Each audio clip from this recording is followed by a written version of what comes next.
प्रिय विद्यार्थियों, पूर्व के वीडियो में हमने प्लेटो के साम्यवाद के बारे में चर्चा करी थी। आज हम चर्चा करेंगे दार्शनिक शासक की अवधारणा या कंसेप्शन ऑफ फिलोसफर फ्रेम क्या है। प्लेटो ने तत्कालीन जो एथेंस की स्थिति को ध्यान में रख करके ये देखा था कि वहाँ पर बहुत ज़्यादा दुर्दशा फैली हुई थी, तो उन्होंने एक शक्तिशाली शासन की अवधारणा महसूस की ताकि ये एथेंस से जो राजनीतिक भ्रष्टाचार है, व्यक्तिवाद है, अस्थिरता जो वहाँ पे के शासन व्यवस्था में है, विद्यमान है, उसको हटा करके राज्य में शांति व्यवस्था कायम की जा सके। इसलिए उन्होंने अपने आदर्श राज्य की संकल्पना में न्याय को लागू करने के लिए, पहले भी हम पढ़ चुके हैं, उन्होंने दार्शनिक शासक का सिद्धांत प्रस्तुत किया था।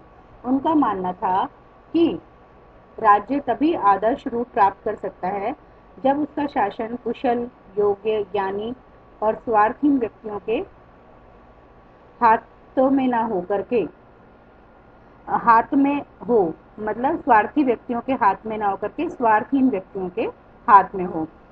फोस्टर ने इसे प्लेटो का सबसे अधिक मौलिक विचार बताया है, दार्शनिक किंग के विचार को, क्योंकि प्लेटो का दार्शनिक जो राजा का सिद्धांत है वो दो मान्यताओं पर आधारित है। पहले सद्गुण ही ज्ञान है।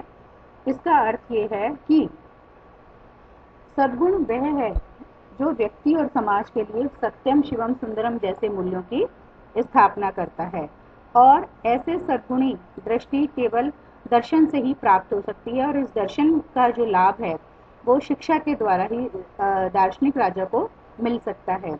और उनका मानना था कि जो सद्गुणी राजा होगा वह न्यायी होगा और राज्य में भी न्याय की स्थापना करेगा। इसलिए ये माना जाता है कि दार्शनिक शासक का शासन है। बार्कर का मानना था कि दार्शनिक राजा प्लेटो की राज्य रचना की पद्धति का न्याय संगत परिणाम है। दूसरी बात आती है, प्लेटो मानता था कि विवेक, एक तो सद्गुण ही ज्ञान है, और दूसरा जो इसका कंसेप्ट आता है वो आता है आत्मा। और उसमें आत्मा के बारे में प्लेटो का मानना था कि आत्मा में क्या होते हैं, तीन अंश पाए जाते हैं। पहला जो अंश होता है वो होता है तृष्णा। तृष्णा का अर्थ होता है जो अविवेकी इच्छा और वासना प्रवृत्ति का संकेत करती है। दूसरा अंश होता है उसका शौर्य, यानी कि पुरुषार्थ, अभिलाषा, प्रतिस्पर्धा। और तीसरा अंश होता है विवेक। मतलब किसी भी दार्शनिक राजा में तीन तत्व पाए जाते हैं, विवेक, तृष्णा और शौर्य। तो ये तीनों तत्व क्या होते हैं, राज्य समाज में पाए जाते हैं। क्योंकि हम सभी जानते हैं कि व्यक्ति और समाज की चेतना एक ही होती है। इसमें तीन वर्ग पाए जाते हैं, हम पहले भी चर्चा कर चुके हैं। उत्पादक वर्ग जो होता है वो तृष्णा प्रधान होता है, सैनिक वर्ग होता है वो शौर्य प्रधान होता है, और जो विवेक प्रधान वर्ग होता है वो दार्शनिक राजा होता है। तो इस तरह से अब ये प्रश्न उठता है कि वास्तव में दार्शनिक राजा कौन है। दार्शनिक राजा में निम्नलिखित गुणों का होना आवश्यक है, जैसे वो विवेक का प्रेमी होगा, दूसरी बात है सत्य का प्रेमी होगा, तीसरा है कि उसमें अपनी आत्मा को नियंत्रित करने की शक्ति होगी। मतलब वो किसी तरह के स्वार्थ का नहीं होगा, निस्वार्थी होगा, और उसमें जेंटल होगा। वो उसका मतलब क्या है कि आत्मा के गुणों से युक्त होगा। आत्मा के गुणों से युक्त का अर्थ है कि उसमें सत्यम, शिवम, सुंदरम का स्वरूप विद्यमान होगा, और वह प्लेटो के अनुसार आत्मा से डरता होगा और मृत्यु से नहीं डरता होगा।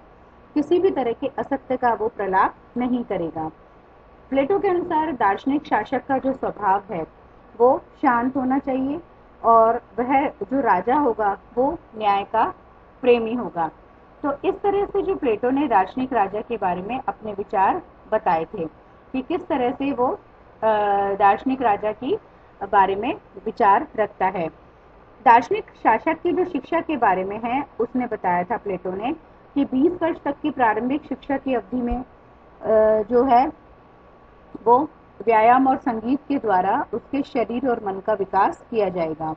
फिर 20 से 30 वर्ष तक विभिन्न विज्ञानों के द्वारा उसके विवेक को विकसित और आत्मचक्षु को सत्य की ओर उन्मुख किया जाएगा।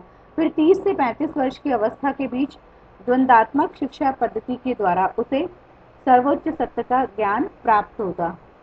परंतु जो प्लेटो की शिक्षा पद्धति है वो यहाँ पर ही समाप्त नहीं होगी।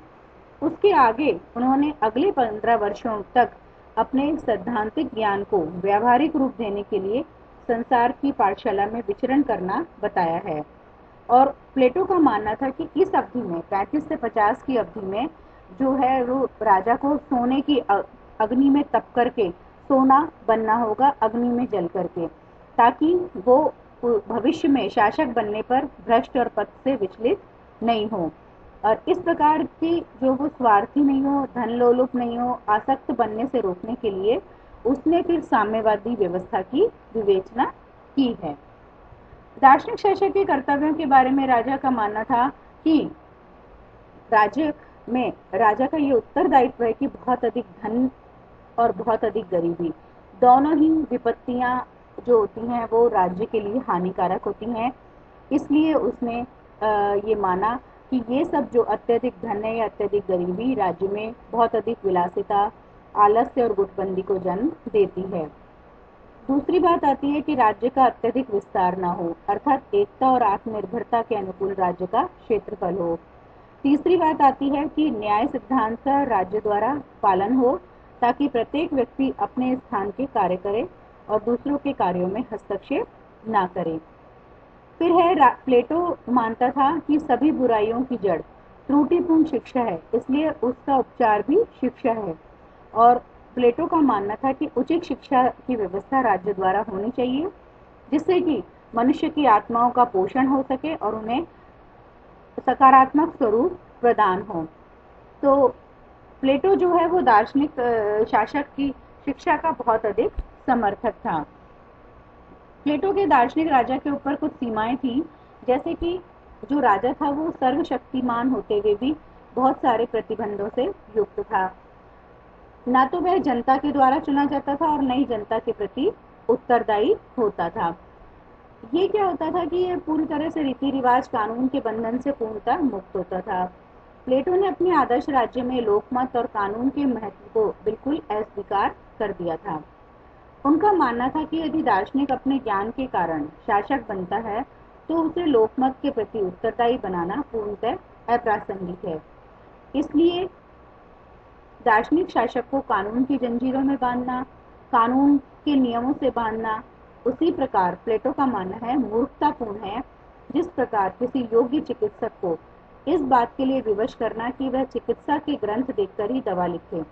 वास्तव में प्लेटो दार्शनिकों के स्वतंत्र विवेक के महत्व में विश्वास करता है। इसका अर्थ ये हुआ कि जब आपने पढ़ाई कर ली मेडिकल साइंस की तो वो डॉक्टर बार बार किताब क्यों देखेगा। ठीक उसी तरह से प्लेटो दार्शनिक राजा को भी ये मानता था कि 50 साल तक उसने पढ़ाई करी है, स्पेशली वो अध्ययन किया है दार्शनिक राजा बनने के लिए, तो फिर उसको दोबारा से किसी भी बात से किसी के भी सलाह लेने की जरूरत नहीं है। अब बार्कर ने अपनी कथन कहा है कि दार्शनिक राजा का शासन ऊपर से देखने पर निरंकुश लग सकता है, वह लिखित विधि से स्वतंत्र हो सकता है, पर जिन्हें हम संविधान के मूल अनुच्छेद कह सकते हैं उनके अंकुश से वह स्वतंत्र नहीं होता है। क्योंकि दार्शनिक का काम यह नहीं कि मनमाने ढंग से राज्य को प्रभावित करे या उसे बदल डाले, वह तो मूल सिद्धांतों के प्रति निष्ठा रखते हुए एक अचल संस्था के रूप में उसकी रक्षा करने के लिए, उसकी स्थिरता कायम कर रखने के लिए होता है। प्लेटो ने दार्शनिक राजा के शासन पर निम्नलिखित सीमाएं या प्रतिबंध लगाए हैं, जैसे शिक्षा पद्धति को बनाए रखना कि राज्य में राजा द्वारा शिक्षा पद्धति में कोई परिवर्तन नहीं करने चाहिए। न्याय प्रशासन कायम रखना कि दार्शनिक शासन का यह कर्तव्य होगा कि वह न्याय के सिद्धांत को बनाए रखने के लिए अपने राज्य में प्रत्येक व्यक्ति से अपने निर्धारित कार्य का पालन कराता रहे। राज्य की सीमा में को ना तो बहुत अधिक बढ़ाना चाहिए ना बहुत अधिक कम करना चाहिए। राज्य में बहुत अधिक धन और बहुत अधिक निर्धनता के प्रवेश को रोकने की बात कही गई है।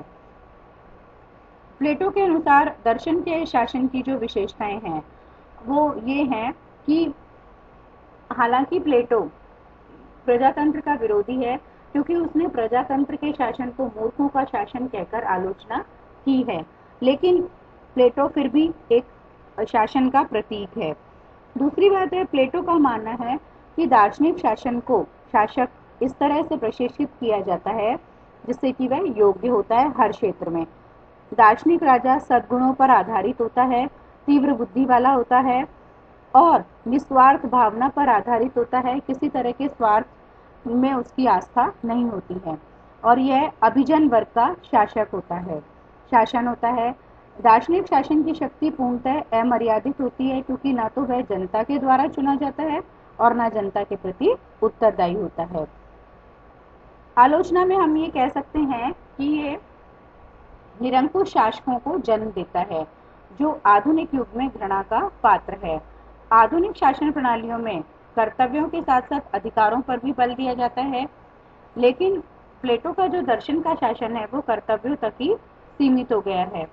यह अप्रत्यक्ष तथा अप्रत्यक्ष प्रजातंत्र के किसी भी रूप का विरोधी है। तो इस तरह से हम ये मान सकते हैं कि प्लेटो का जो शासन है वो व्यावहारिक नहीं है।